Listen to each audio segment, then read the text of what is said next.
I want a little bit talk about vortices and in vertical shear instability in global models, and it's work done by me in cooperation with my supervisor Hubert Klar and other members of the MPIA and from Tübingen.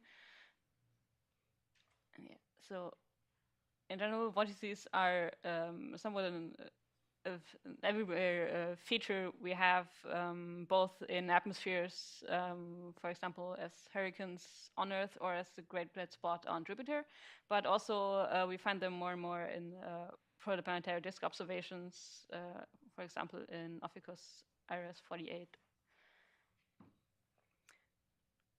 And we have already heard a lot about it, but again, we have vortices are particle traps, and basically vortices can be put into two categories. We have cyclones and we have anticyclones. The primary differences in how the pressure gradient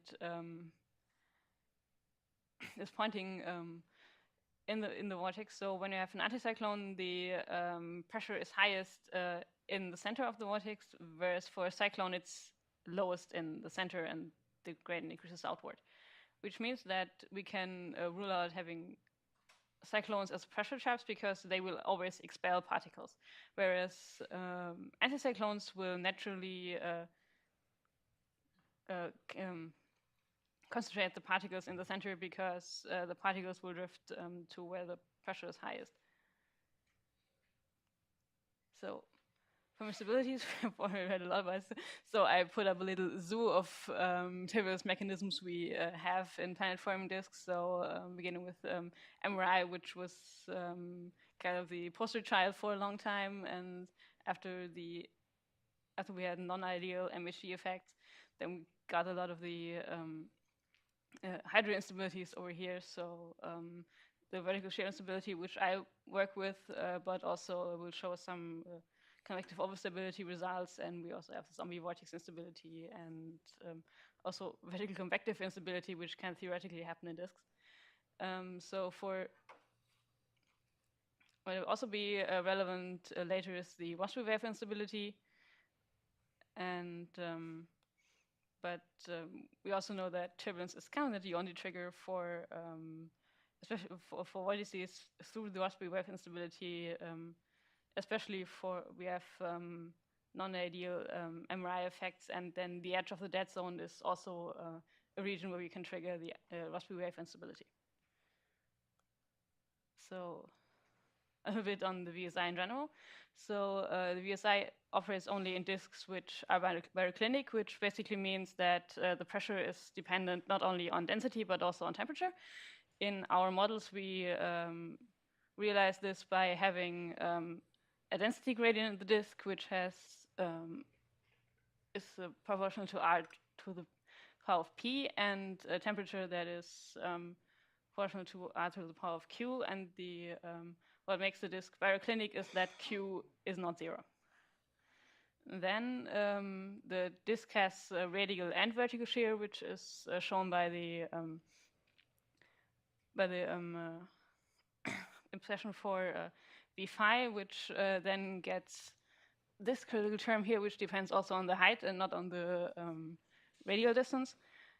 And then we can show that the form of omega is then a parabola here, and whereas for q equals 0, this would be a straight line and would have the disk rotate on the cylinder.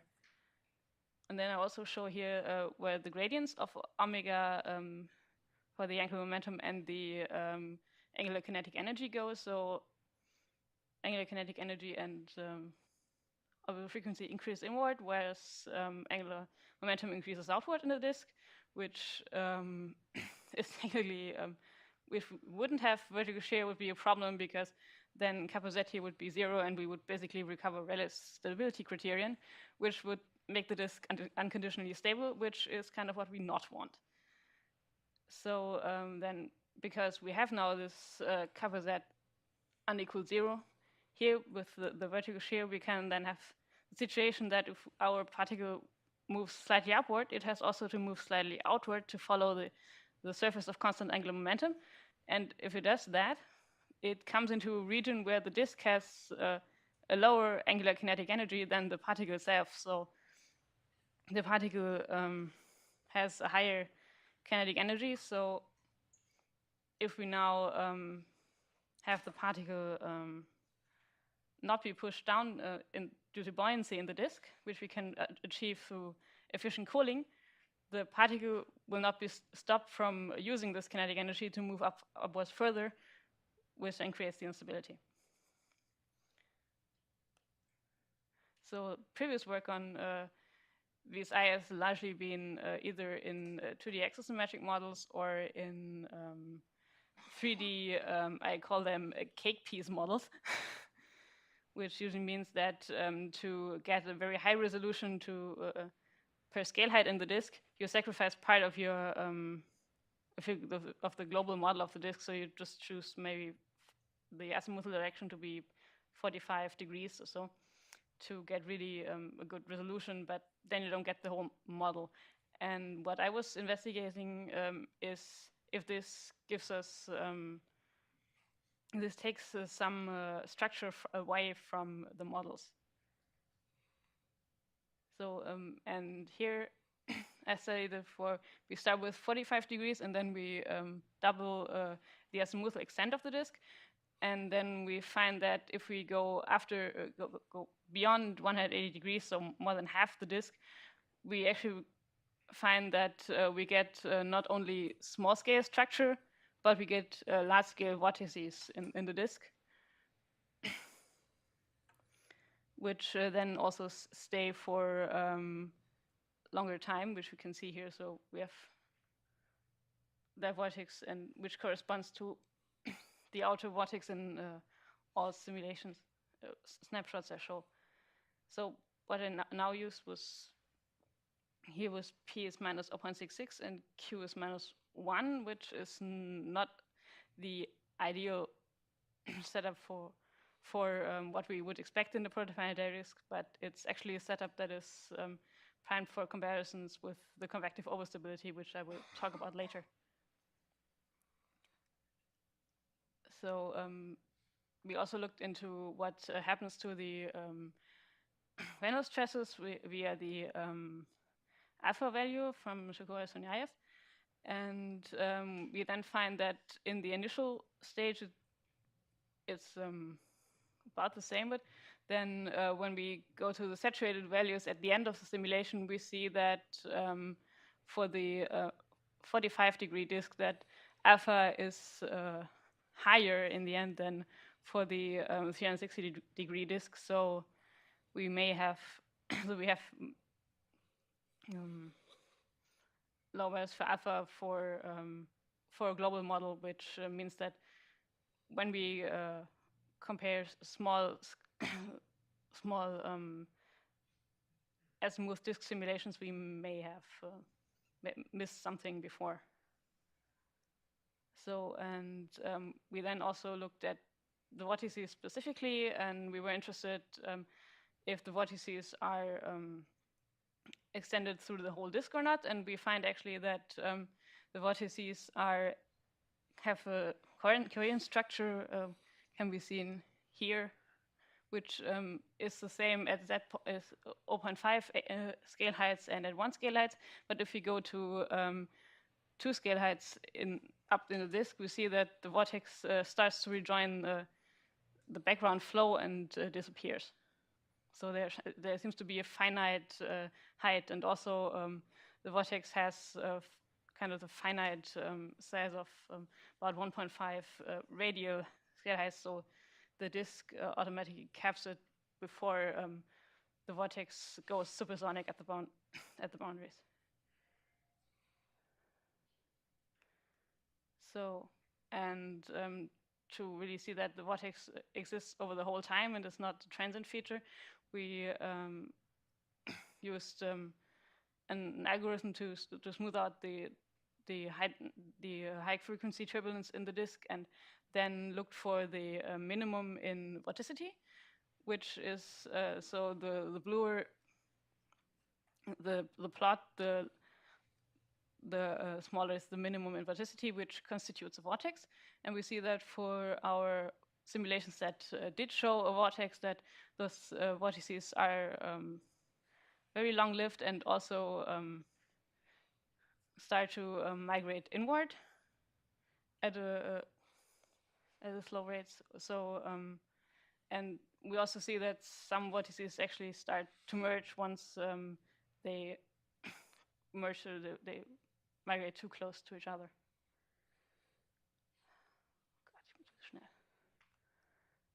So, and building upon that, that was only for one specific set of parameters, but we had chosen h equals the aspect ratio of the disk equals 0.1, which is rather large for typical disks. So we looked if this would also happen if we choose a lower aspect ratio, and which we did here. So we chose 4 different aspect ratios of between 0.1 and 0.03.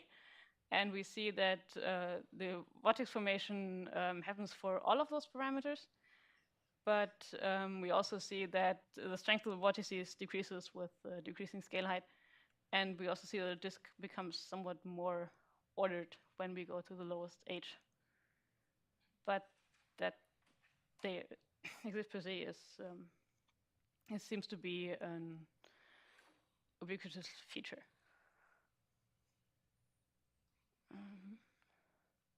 So going to net instability, as I said, VSI is not the only instability in town. And this is a result from simulations that are performed by Hubert Klar, which show the convective overstability. We have here a small part of the disk, which is set at Z0.5 h above the midplane, so we're not going into them, so go out of the midplane to look at the disk. And I'm going to play that. We see first that we have kind of this vertical modes, which we think are from the VSI, and then but they don't grow. And then we see inside those vertical modes, we see the radial modes of the convective overstability start to form small vortex-like structures. And this is temperature, so they then start to interact and start to go bigger and bigger. And I don't think I show the whole thing, but eventually this will be one convective cell over the whole box. But we also see that we are already at over 1,000 orbital times, so the growth times are very, very long of this instability.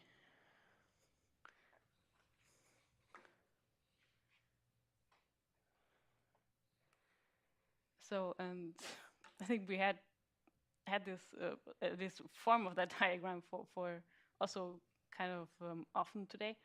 But going over it again, this is work from a bachelor student in our group, and he used the 1+1D model of the disk to calculate self-consistently at which parts in the disk certain instabilities can form. So we have the VSI in green here, so which preferentially can grow outside of a few AUs and also inside of one AU where we have actually a vertical convective instability possible. And so we can have actually vertical convection, which also means that the VSI can technically be active. And the convective overstability, which goes a little bit farther in and then usually can form preferentially outside of the midplane, farther out in the disk and also inside disk. And the gray region here is where the subcritical baroclinic instability can amplify vortices that have formed in the disk over a large range. So, but up to now, we kind of didn't just vorticity, but vorticity is not something we can actually observe in the disk. But we also cannot observe the gas of the disk, so we have to go to the dust. The simulations I showed you were without any dust modeling, but to just see if the vortices we found are actually visible, we used a steady state dust distribution model from Lyra and Lin to model what the dust would, the steady state concentration would look like, and then used RedMC 3D to calculate the intensity, and which I now fold with a small beam to make it more comparable with observations. And we actually find that when we choose for the sigma 0, which is the reference density we scale our gas disk with, to about 16 grams per square centimeter, we actually recover a disk which looks very much like current disk observations, example of MWC 758. And we also looked at smaller ones where then we also don't resolve one of the vortices anymore, and where the vortex becomes really bright against the disk, which is usually not what is observed. And for this disks, we see that the vortex extends more as is expected because the Stokes number is lower at higher gas surface densities.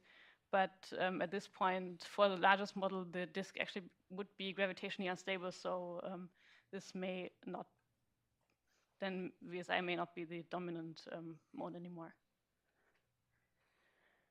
So to conclude this, hydrodynamic instabilities exist over large portions of the disk, barring MHD effects. And we find that the VSI has large vortices seated in the disk, which are also very long-lived and extend over about 2 scale heights. And we think that the VSI can also explain some of the observations which show multiple asymmetries. Thank you.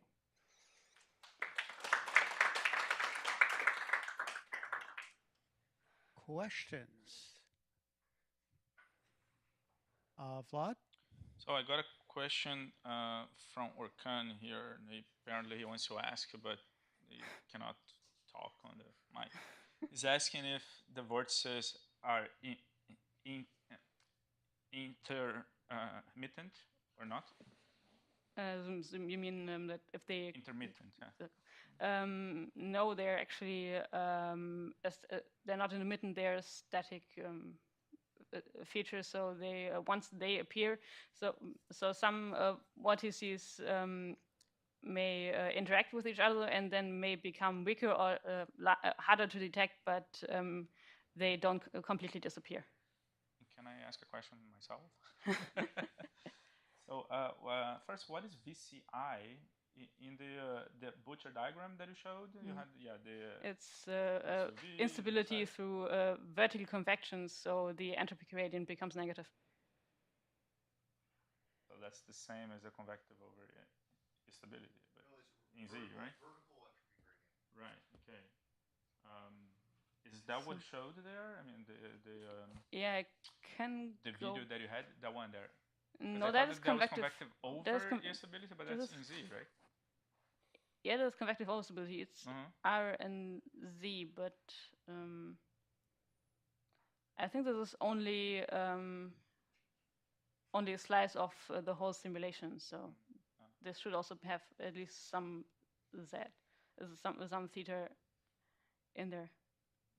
So, but if I go back to the beginning, so the VCI is basically that. This here becomes negative, so because this is a stability criterion, then if this is negative, the whole term is negative, and the disk will be unstable. So this is basically VCI. Jeremy? Clarification. You didn't say anything about I didn't hear you say anything about the vertical temperature structure I mean, realistic models of disks in radiative equilibrium are warmer as one goes away from the midplane, typically, because the upper layers are exposed to the radiation. This model is... That can make them baroclinic, but what did you assume? Vertically I assume very rapid cooling, so the disk is nearly vertically isothermal. Vertically isothermal. Okay. If I could be permitted a second short question. When your vortices merge, what happens to their sizes? Do they get broader, or are they still limited by this 1.5 scale height? I didn't look specifically into that, but I don't recall. I don't think they become bigger than this 1.5. But it's difficult because when they start to merge, before they really merge, there's a period where they interact and they in vorticity, then they shear each other out a little before the merging happens. So it's hard to see, but I can look into it.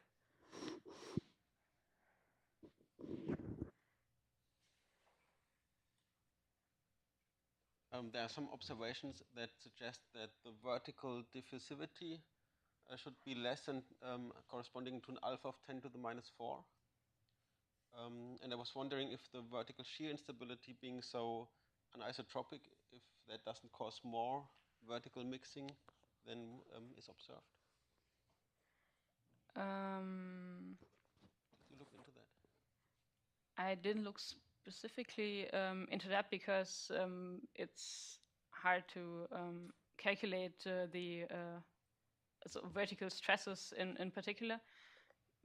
But I know that in at least one paper, Mario Flock looked into that, and they show that with their simulations, we have much lower angular momentum transport in radial direction, that they find that some disks are explainable with VSI at when you compare the